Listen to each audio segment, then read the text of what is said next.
যে কোনো ওয়াইফাইয়ের পাসওয়ার্ড এক ক্লিকে দেখতে পারবা। অনেক সময় আমরা মোবাইলে এমবি ফুলাই যায়, এরপরে আরো জনটা কইতে লাগে ভাই তোর ওয়াইফাইয়ের পাসওয়ার্ডটা দে, কিন্তু আর তারা কইতে লাগতো আপনারা নিজে তার ওয়াইফাইয়ের পাসওয়ার্ড এক ক্লিকে করতে পারবা। তো কীরকম করতে পারবা আমি আমার মোবাইলে দেখাইয়া দিয়ার, গতিকে ভিডিওটা সম্পূর্ণ দেখে দেখবা। আর যদি রিমেল ফুটনটি পেজটা ফলো করা থাকে না, তাহলে অনুরোধ রইল পেজটা ফলো করি আমার সাথে থাকবা আর ভিডিওটা শেয়ার মারি আইডি টাইমলাইনে ফলাইয়া রাখিলিবা, যেন পরে দেখি দেখি সেটিংটা করতে পারেন। তো চলো আমি আমার মোবাইলত দেখাই দেই সম্পূর্ণ। এখন যাইতে লাগবে মোবাইলের যে সেটিং আছে এই সেটিংকেও যাইতে লাগবে। তো আপনার মোবাইলের যে সেটিং আছে এই সেটিংটা খুঁজাইয়া বাহরিয়া এই মোবাইলের সেটিংয়ের উপরে একটা ক্লিক করতে লাগবে। তো আমার মোবাইলের সেটিং দেখতে পারা এইটার উপরে একটা ক্লিক করলাম, তারপরে ওয়াইফাইয়ের উপরে একটা ক্লিক করতে লাগবো।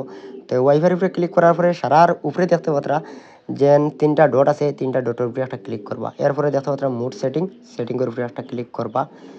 তারপরে দেখতে পারা যেন সেভ নেটওয়ার্ক, এই সেভ নেটওয়ার্কের উপরে একটা ক্লিক করবা।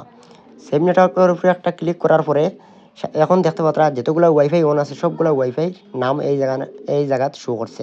তো এখন আপনারা যে কোনো ওয়াইফাইয়ের উপরে একটা নামের উপরে একটা ক্লিক করবা। ক্লিক করার পরে দেখতে পাত্রা যেন এই উপরে যেন এই শেয়ারের উপরে একটা ক্লিক করবা। এরপরে আপনারা মোবাইলের প্যাটার্ন দেখাইব, এই প্যাটার্নটা অন্তাকে মারি দিবা।